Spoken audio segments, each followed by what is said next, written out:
Hai guys, kembali lagi bareng gua di Baraya Anime. Di video kali ini, gua mau nerusin kisah seorang gamer yang terjebak di dunia game itu sendiri. Buat kalian yang baru nonton video ini, link part sebelumnya gua taruh di deskripsi atau klik pojok kanan atas. Melanjutkan episode sebelumnya, ketika Godhand mengorbankan dirinya untuk melindungi Lily, di sana Lily hanya dapat melihat dengan rasa tidak percaya dengan apa yang dilihatnya. Godhand menahan sekuat tenaga serangan dari Chieftain Gargoyle dengan kedua tangannya hingga tubuhnya berdarah-darah. Kemudian ia mengeluarkan teknik penghancur yang membuat tangan Gargoyle itu hancur dan mana core dalam tubuhnya terlihat. Godhand pun meminta senior mage Lily untuk menggunakan kekuatannya menembak Chieftain Gargoyle itu sekali lagi. Lily pun tanpa pikir panjang langsung mengeluarkan serangan fireball yang tepat menghujam tubuh si Chieftain Gargoyle.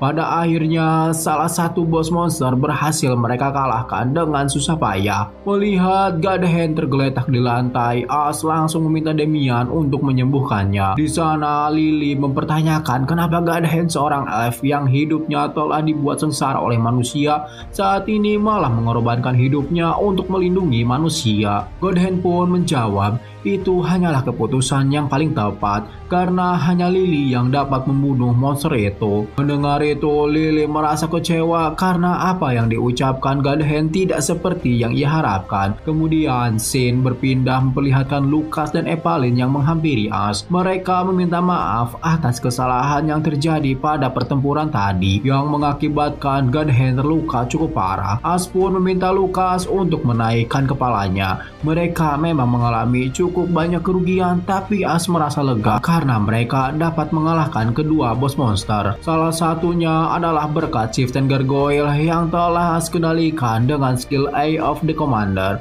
Walau saat ini Chieftain yang Ash kendalikan telah tumbang oleh para Gargoyle Kroco, namun berkatnya sisa para Kroco hanya tinggal 40 ekor saja. Terlihat para Kroco itu berlari ke arah Ash, Lucas dan Evelyn. Namun Ash tidak dapat berbuat apa-apa. Lucas dan Evelyn yang sudah kelelahan karena mereka terus bertempur melawan monster di garis depan. Damian pun sudah menggunakan semua pelurunya.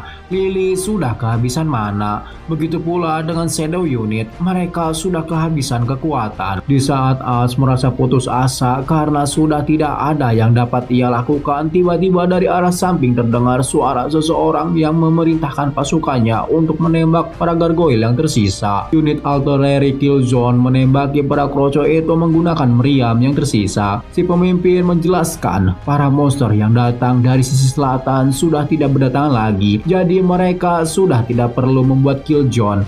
Ia pun meminta maaf karena meninggalkan tugasnya. Namun Ash merasa tindakan mereka sudah tepat karena jika para kroco tadi dibiarkan, mungkin saja Ash sudah terluka. Seiring berakhirnya pertempuran melawan para monster, hujan pun reda dan matahari mulai bersinar kembali menerangi mereka. Di sana para prajurit masih terdiam menunggu arahan Ash selanjutnya. Walau di detik-detik terakhir Ash sudah merasa pesimis, namun berkat kerja keras semuanya mereka dapat memenangi pertempuran kali ini. Ash pun meminta para prajurit untuk membawa semua orang yang terluka ke rumah sakit, melaporkan semua kerusakan yang terjadi pada benteng, dan Ash meminta untuk menuliskan semua detail mengenai pertempuran kali ini. Jika mereka melakukan kesalahan pada hari ini, Ash meminta untuk menjadikan kesalahan itu pelajaran untuk menghadapi pertempuran berikutnya, karena hanya dengan itulah kekuatan mereka akan berkembang. Ash sendiri sudah memikirkan tentang semua kesalahan yang telah ia buat di pertempuran kali ini. Ia sudah merefleksikan apa yang bisa ia perbaiki, dan juga kesalahan-kesalahan itu akan terus diukir dalam benaknya. Hanya dengan itulah Ash bisa meningkatkan kualitas strateginya supaya tidak ada korban yang jatuh.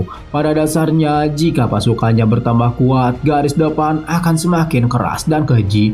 Jika garis depan bertambah keras dan keji, Ash juga bisa menjadi komandan yang lebih baik lagi. Ash pun mencukupkan obrolan seriusnya dan meminta para prajurit untuk menyiapkan makanan dan minuman di malam ini. Ia akan mentraktir mereka semua. Mendengar itu, para prajurit di sana merasa senang. Selain pertempuran kali ini berjalan dengan lancar, mereka juga akan berpesta seharian penuh. Di antara orang-orang yang sedang bersorak karena telah memenangkan pertarungan, ada God Hand yang harus ditandu ke rumah sakit secepatnya, dan Lily yang terus menatap lantai dengan tatapan kosong. Dan pertempuran pertahanan pun telah selesai, di mana MPV-nya adalah Lily Rank R. Hadiah inventory dikirim oleh sistem ke dalam inventory As. Lalu karakter yang terluka adalah God Hand Rank SR. Singkat cerita, kita diperlihatkan God Hand yang tengah mendapat pengobatan di rumah sakit. Sanders melihat bagian lengan dari bawah sikunya sudah remuk hingga tidak dapat digunakan lagi. Kondisi itu sudah tidak bisa dipulihkan bahkan dengan teknik healing magic sekalipun. Mendengar itu, cukup terkejut karena jika sudah tidak dapat disembuhkan, mereka harus mengamputasi tangan God Hand. Dalam keadaan yang setengah sadar, God Hand menyetujui langkah medis yang harus dilakukan Sentes. Kemudian Sien berpindah keluar rumah sakit. Di sana As menemui anggota Shadow lainnya. Ia memberitahu mereka kondisi dari pemimpin mereka saat ini.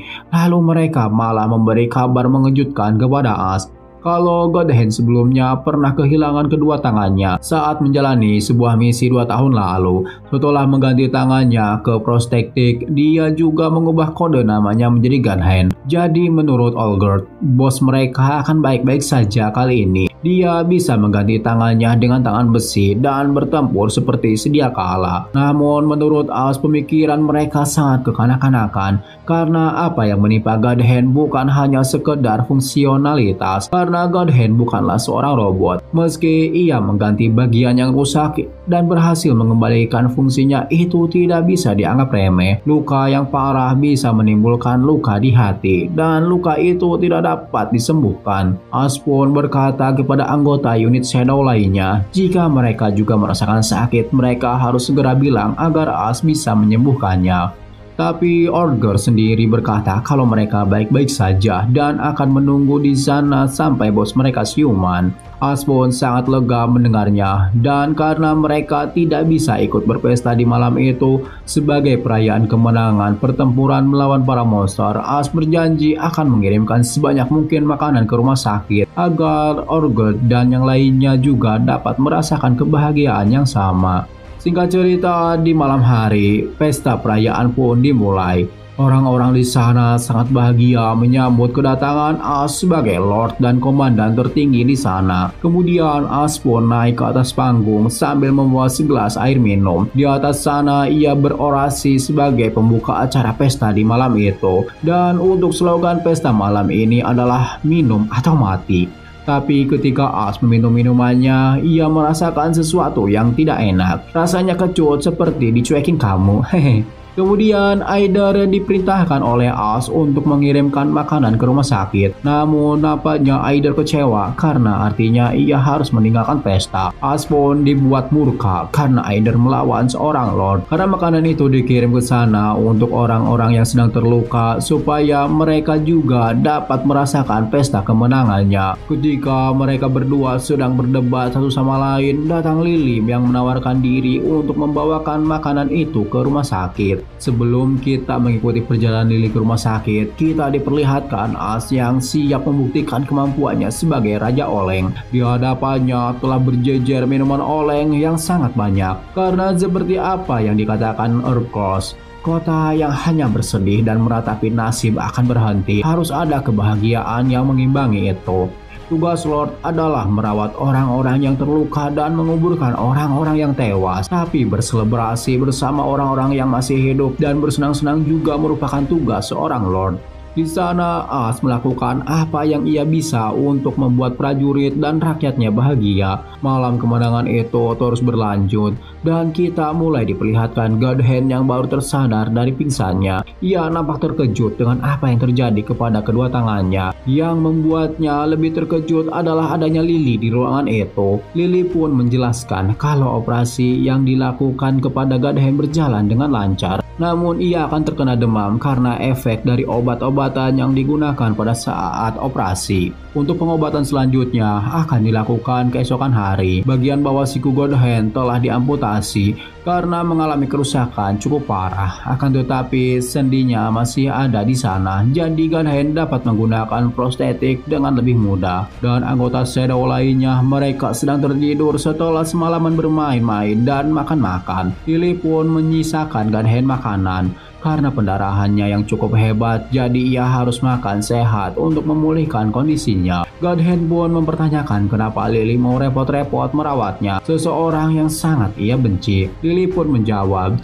ia mau repot-repot menunggu karena ingin menanyakan sesuatu kepada Gunhen. Pada saat pertempuran kemarin, kenapa Gunhen menyelamatkannya? Gunhen pun berdalih, ia melakukan itu karena pada saat itu melindungi Lily adalah keputusan yang paling tepat karena Lily merupakan mage terkuat di sana. Tapi Lily merasa kesal dengan jawaban Gunhen yang berpura-pura berpikir rasional, karena jika memperhitungkan efeknya terhadap jalan pertempuran, apa yang dilakukan Gunhen itu benar. Tapi dari sudut pandang Gunhen yang merupakan ras yang tertindas oleh para bangsa manusia, Gunhen sama sekali tidak mempunyai alasan untuk menyelamatkan Lily hingga ia terluka dan harus kehilangan kedua tangannya. Shadow Unit baru saja direkrut sebagai pasukan Crossroad, masih terlalu dini bagi mereka untuk menunjukkan loyalitas semacam itu. Bagi seorang yang baru mengorbankan kedua tangannya untuk kemenangan pertempuran pertamanya rasanya sangat sulit diterima. Lily merasa itu sangat egois. Akan tetapi semakin dipikirkan, Lily merasa situasi itu semakin aneh. Lily dapat merasakan ada hal lain yang membuat Gunhen melakukan itu. Jadinya ia dengan rela menunggu sampai Gunhen siuman, karena tidak ada yang lebih menyebalkan selain menerima kebaikan yang tidak berdasar. Setelah hening dalam waktu yang lama, akhirnya Gunhen membuka mulutnya. Menurutnya, apa yang dilakukan Gunhen bukanlah alasan yang khusus. Begitu melihat Chieftain Gargoyle menyerbu ke arah Lily, pada saat itu ia teringat dengan ibunya. Ibu Gunhen juga tidak dapat menggunakan kedua kakinya. Tendon Chills-nya terpotong saat para pemburu budak menangkapnya. Dan ibunya menghabiskan sisa hidupnya dalam keadaan duduk. Tapi ketika para manusia akan menyiksa Gunhen, ibunya sangat sigap menghalangi Gunhen dengan tubuhnya agar tidak terluka. Entah mengapa pikiran itu muncul ketika melihat Lily tidak berdaya yang akan diserang oleh salah satu monster. Lily pun merasa tersinggung Gunhen melakukan itu karena teringat ibunya. Yang diharapkan Lily, mungkin Gunhen melakukan itu karena menyukainya. Walau merasa kesal karena tidak mendapatkan jawaban seperti apa yang diharapkannya, Lily pun sedikit memakluminya. Menurut Gunhen, secara rasionalnya ia melakukan itu karena strategi, dan secara emosionalnya ia melakukan itu karena teringat ibunya. Jadi sebetulnya itu sudah merupakan penjelasan yang cukup dapat dimengerti. Setelahnya mereka mulai nampak saling terbuka satu sama lain, berbincang tentang hal lain di luar pertarungan dengan monster. Pada dasarnya mereka tidak akan pernah bisa saling memahami satu sama lain. Luka yang diberikan spesies mereka berbeda satu sama lain, terlalu dalam untuk diobati. Walau begitu, Gunhen merasa walau tidak dapat saling memahami satu sama lain, setidaknya ia bisa menikmati malam kemenangan bersama-sama. Dan di luar sana orang-orang benar-benar tak lupa soal invasi para monster. Mereka berpesta sangat gila. Untuk menikmati pestanya, Lily pun mengajak Gunhen untuk bersulang, yang gelasnya ia bawa dua-duanya. Keadaan itu cukup menggelitik karena wanita yang tidak bisa menggunakan kedua kakinya dan pria elf yang tidak bisa menggunakan kedua tangannya tidak bisa ikut berpesta dan terpaksa minum dengan canggung di bangsal rumah sakit. Tapi Gunhen berpikir momen ini akan terukir dalam ingatan mereka, karena saat ini bukanlah pesta biasa yang akan terlupakan dengan mudah, melainkan pesta yang akan terkenang selamanya. Kemudian Gunhen berkata, mungkin terlalu dini mengatakan hal ini, tapi apakah kita bisa akrab mulai hari ini, Nona Lily? Mendengar itu, Lily pun menjadi salah tingkah dan langsung menyumpel mulut Gunhen dengan roti. Beberapa waktu berlalu, di pagi hari As yang habis oleng semalaman baru saja terbangun. Ia pun cukup terkejut karena di sampingnya ada seseorang yang tertidur. Dalam hatinya ia berkata, jangan-jangan setelah semalaman oleng, aku langsung terbangun di samping wanita rupawan.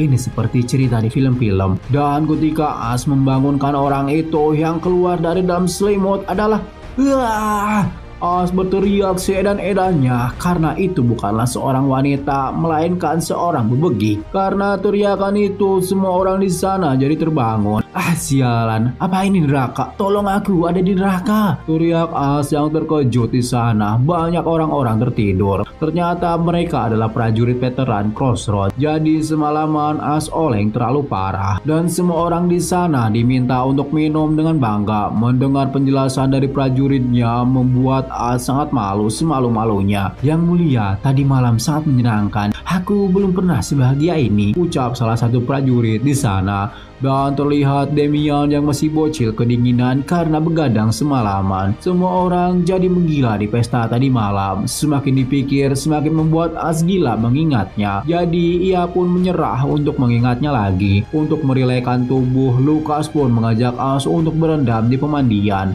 Lokasinya tidak jauh dari tempat mereka tertidur.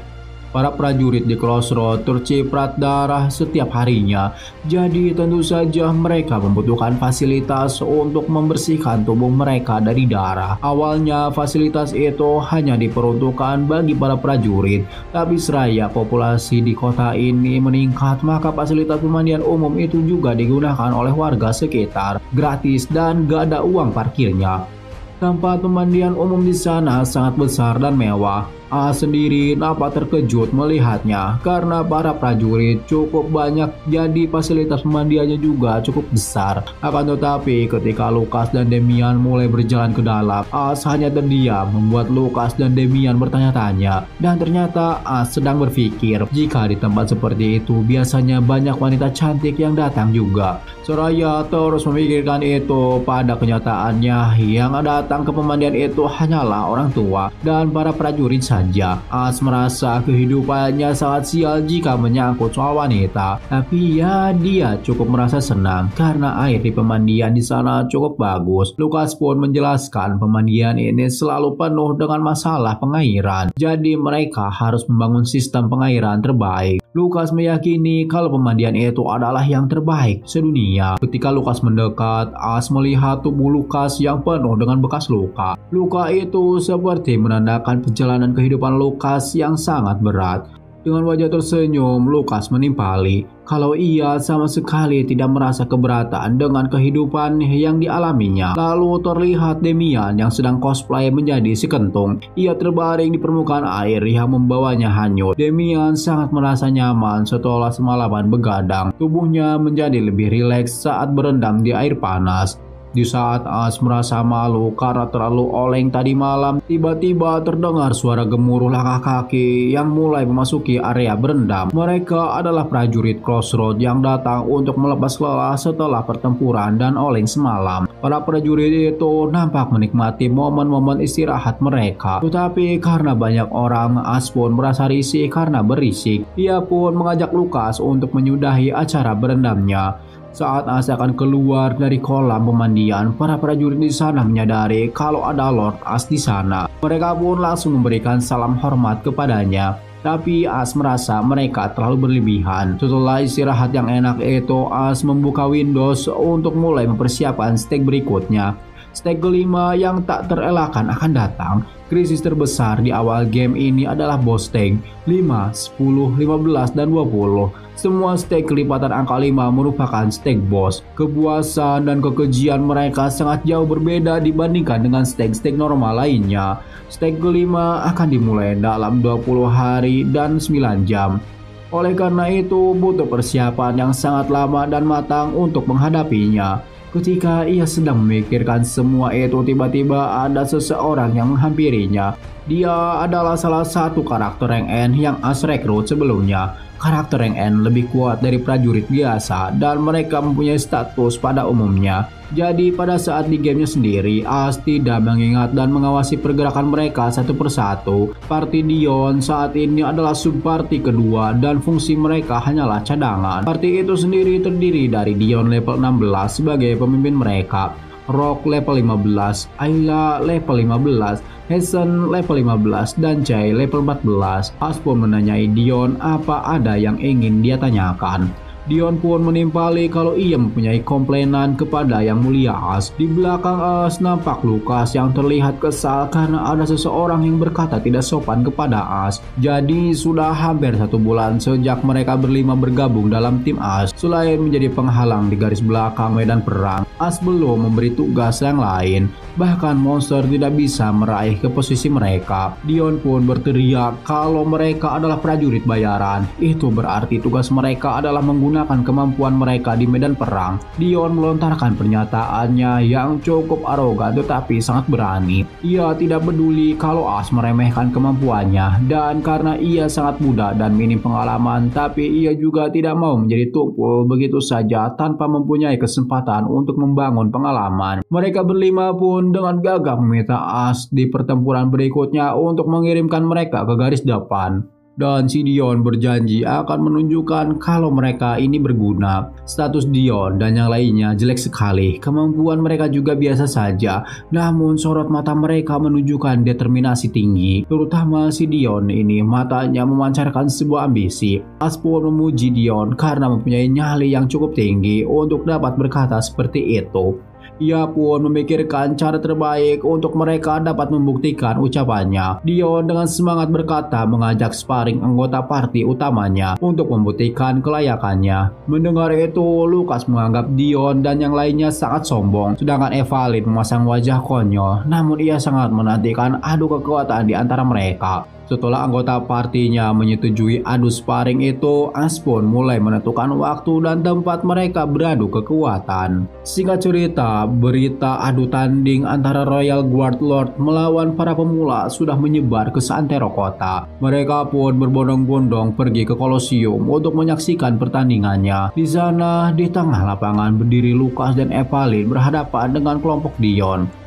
Demian di pinggir lapangan mengkhawatirkan mereka karena pertandingan dirasa tidak seimbang 2 versus 5. Tapi menurut Lily, mereka berdua malah dapat bertarung dengan baik tanpa kehadirannya. Lukas dan Evalin pun nampak sangat siap melawan kelima kroco di hadapannya. Di kubu Dion, ia sedang membriefing rekan-rekannya jika pertandingan ini sedikit berbeda dari rencana sebelumnya, tapi Dion meminta rekan-rekannya untuk tetap fokus pada latihan mereka sebelumnya dan ikuti rencananya. Mereka berlima pun mulai memasuki arena pertempuran. Lukas dan Evalin juga sudah sangat siap untuk meladeni kelimanya. Sebelum ke pertempurannya, kita diberitahu peraturan atau syarat dalam adu tanding kali ini, yaitu kekalahan mutlak satu tim jika mereka tidak dapat menggunakan senjata lagi, keluar dari ring atau menyerah, maka itu dinilai sebagai KO.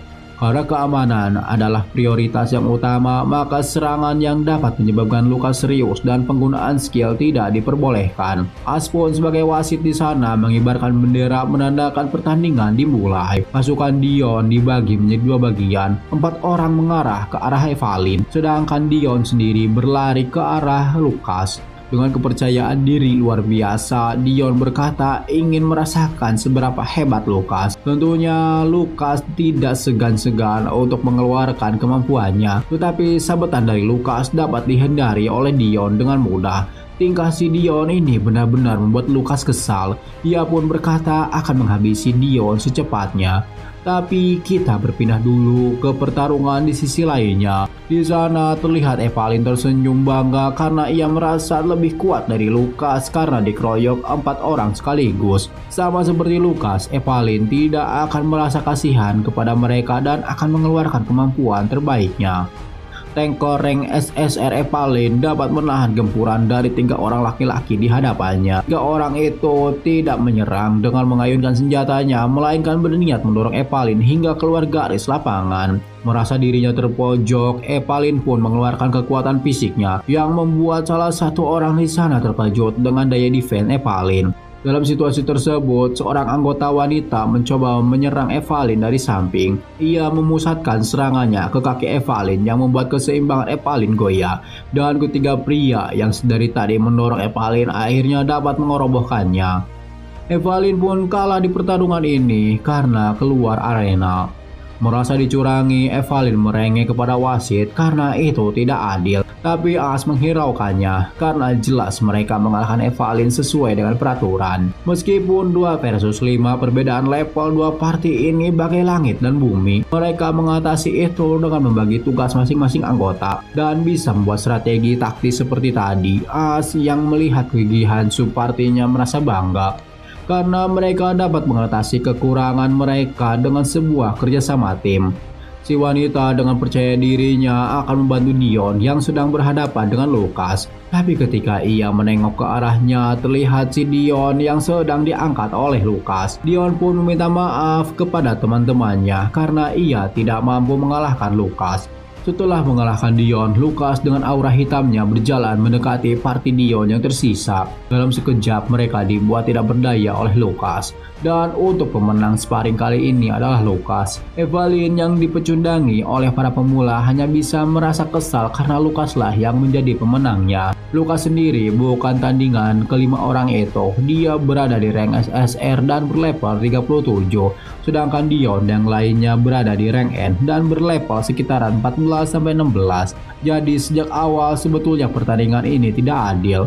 Namun As merasakan performa subpartinya tidaklah buruk. Rencana yang mereka buat dan kecekatan untuk melaksanakan rencana itu dengan gesit patut diberi apresiasi. Dan yang paling penting adalah keinginan untuk melawan musuh yang lebih kuat dari diri mereka sendiri tanpa gentar sekalipun. Itulah hal utama yang harus dimiliki oleh seorang untuk melawan para monster. Kemudian As mendekati Dion dan timnya, lalu meminta maaf karena tidak memanfaatkan mereka dengan baik. Karena mereka telah menunjukkan diri mereka berguna, maka mulai sejak itu As akan menggunakan jasa mereka lebih sering lagi. As sendiri tidak menduga anggota party yang ia sampingkan ternyata dimasukkan menjadi deck kartunya. Party rank N di game manapun merupakan party terlemah. Dion dan yang lainnya nampak sangat senang jika kekuatan mereka dapat berguna bagi Ash. Ia lalu berkata kalau dirinya dan teman-temannya ingin berlindung di kegelapan, maka tidak mungkin mereka menjadi prajurit bayaran seperti sekarang. Dan itulah momen di mana subparti kedua Dion menjadi prajurit aktif. Singkat cerita, di keesokan harinya As sedang memonitoring kinerja tim Dion yang diturunkan di dungeon untuk memanfaatkan sistem auto farming. Metode ini dinamakan auto exploration, yaitu sistem di mana As bisa menurunkan subpartinya ke area yang sudah diselesaikan sebelumnya. Subpartinya akan naik level secara otomatis dan mereka juga bisa membawa pulang item-item tertentu jika beruntung. Para gamer menamainya dengan sistem amunisi. Tim Dion belum pernah mengunjungi dungeon sebelumnya. As menyuruh Evalin untuk menemani mereka. As cukup senang di sela-sela stake nanti ia akan menggunakan sistem ini sebanyak mungkin. Akan tetapi Lucas mengkhawatirkan mereka karena masuk di zona monster dan juga di sana dihuni oleh monster yang cukup kuat. Yang dibicarakan Lucas adalah NPC bertopeng. Ia pun mencoba menawarkan dirinya untuk menyusul party Dion dan Evalin ke Lake Kingdom. Namun As pun menenangkan Lucas kalau si pria bertopeng tidak akan muncul sebelum area base camp. Lucas pun mempertanyakan kenapa bisa begitu. As selalu membayangkan saat terakhir ia kembali dari Lake Kingdom setelah penyerangan NPC bertopeng. As sangat marah kepada Aider karena pada saat menyusuri base camp ia disergap oleh para NPC musuh. Aider pun menjelaskan jika di area 1 hingga 3 adalah area non-PvP. Di permainan sebelumnya mereka terus melancarkan serangan sejak awal. Jadi Aider membuat peraturan itu sebagai sistem perlindungan bagi para pemula. Jadi As harus berhati-hati dari area 4 ke atas.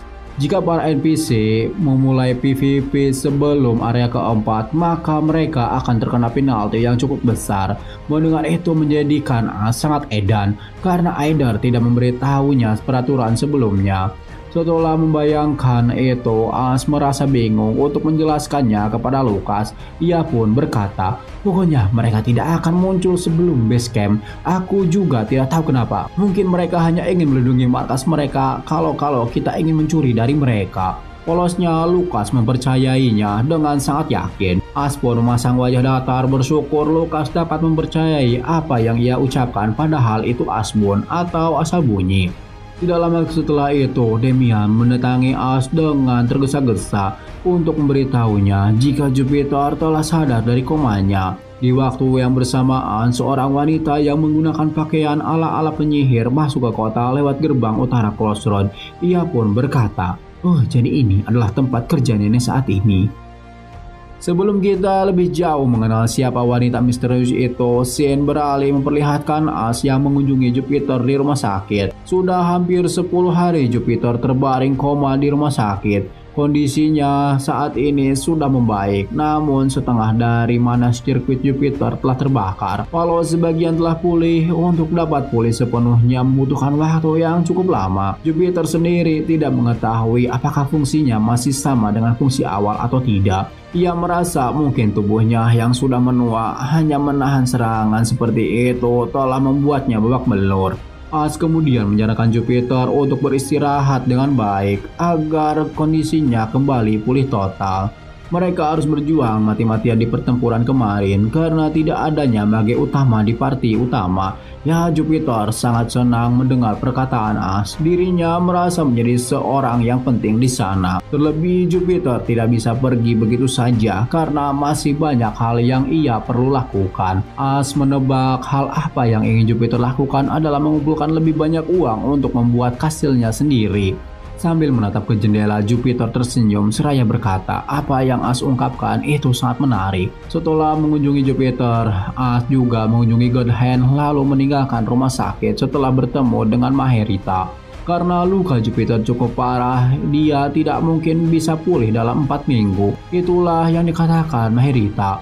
Ash menyayangkan harus kehilangan mage rank SR cukup lama. Dan dipastikan Jupiter tidak akan ikut serta dalam pertempuran yang akan datang. Jika itu terjadi, pertempuran pertahanan di stage kelima akan sangat sulit baginya. Kehilangan mage dengan daya serang area of impact itu sangat berefek. Memikirkannya saja hanya membuat Ash sakit kepala. Pada akhirnya, ia mengajak Lucas pergi ke Mercenary Guild untuk merekrut anggota baru. Dan berharap di sana ada orang kuat yang bisa ia rekrut.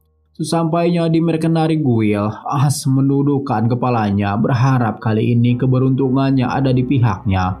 Maju sini karakter rank SR. Jedak, sebuah tendangan menghantam pintu guild. Lalu terlihat dari kejauhan sebuah kilau berwarna emas. Warna itu merupakan warna dari karakter rank SSR. Bodoh amat soal jaga muka, sekarang bukan saatnya menjaga image, teriak Ash sambil berlari dengan wajah bodoh ke arah karakter rank SSR itu. Pertanyaan pertama yang Ash lontarkan adalah menanyakan orang itu apakah seorang prajurit bayaran atau bukan. Memasang wajah cool, orang itu menjawab jika dirinya bukanlah seorang prajurit bayaran. Kedatangannya ke Mercenary Guild adalah untuk mencari neneknya yang dikatakannya bekerja di situ. Mendengar itu, hanya ada satu nenek-nenek yang Ash pikirkan, yaitu Jupiter. Orang itu pun memberitahu kalau nenek yang sedang dicarinya bernama Jupiter dan dirinya sendiri mewarisi nama neneknya namun ditambah junior. Jadi nama gadis itu adalah Jupiter Junior. Ash pun melihat statistiknya. Windows menjelaskan kalau Junior adalah karakter rank SSR bertipe mage, karakter yang sedang ia cari. Junior benar-benar memiliki aura yang sama dengan neneknya, apalagi trait gold lover, si pecinta uang. Lalu yang membuat Ash sangat terkesima adalah titel Jupiter adalah seorang elemental mage. Elemental mage adalah tipe mage yang dapat mengendalikan semua elemen magic. Tapi di antara semua elemen itu, mereka mempunyai elemen yang mereka kuasai dan elemen yang terlemah. Kesimpulannya, mereka pengguna elemental mage dapat digunakan di segala situasi. Dan tingkatan mereka sangat tinggi di atas level mage lainnya. Maka dengan itu, Ash harus dapat merekrutnya. Tapi Jupiter tidak pernah membicarakan kalau dia mempunyai cucu yang sangat hebat. Namun setelah dipikir-pikir lagi, Jupiter sempat membahas cucunya bersama Ash hanya sebagai bahan perbincangan sampingan. Tetapi dia tidak mengatakan kalau cucunya juga merupakan seorang Meg. Junior berkata sayang sekali neneknya tidak pernah membahas cucu yang seimut dirinya. Harusnya dia lebih membanggakan dan menyombongkan dirinya kepada orang lain. Kemudian Junior yang sudah memperkenalkan dirinya menanyakan nama Ash karena pada awalnya pertemuan dia belum sempat mengenalkan diri. Ash pun memberitahu namanya kepada Junior sebagai Lord di kota ini, yaitu Ash Hitter Everblack. Mendengar nama itu, Junior langsung berdiri dan memberi hormat. Ia juga meminta maaf karena tidak langsung menyadari kalau orang yang menemuinya adalah pangeran ketiga Kekaisaran Everblack. Namun As tidak memperdulikan tentang rasa hormat itu. Yang lebih penting adalah As menginginkan Junior untuk bergabung dengan parti utamanya karena garis depan sedang membutuhkan Meg berbakat seperti Junior. Tentu saja sebagai parti utama, As akan menjanjikan perlakuan yang layak yang bisa ia berikan.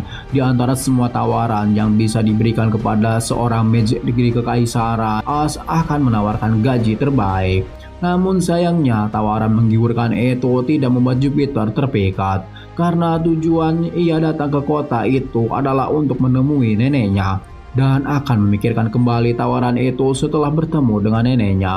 Mendengar itu, cukup lega karena masih ada kesempatan Junior bergabung dengan partinya. Kemudian As memberitahu kondisi Jupiter sekarang sangat mengkhawatirkan karena luka yang dideritanya cukup parah dan sekarang sedang dirawat di rumah sakit. Setelah itu Junior pun pergi meninggalkan mereka untuk segera menjenguk neneknya.